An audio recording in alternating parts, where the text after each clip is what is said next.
আসসালামু আলাইকুম। বরিশালের দেশি মুরগি লাল লাল ঝোল আলু দিয়ে ঝাল করে মাংস রান্না, এই খাবারটা অনেকেই পছন্দ করেন। কার কার ভালো লাগে এই লাল লাল ঝোল তরকারি খাবার খেতে?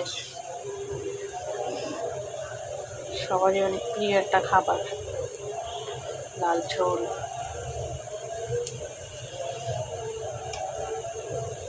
বাসার সবারই এটা পছন্দ, দেশি মুরগি আলু দিয়ে লাল ঝোল খেতে।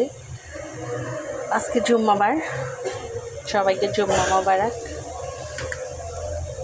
রান্নায় কোনো ভুল ধরবেন না, রান্না করতে অনেক কষ্ট।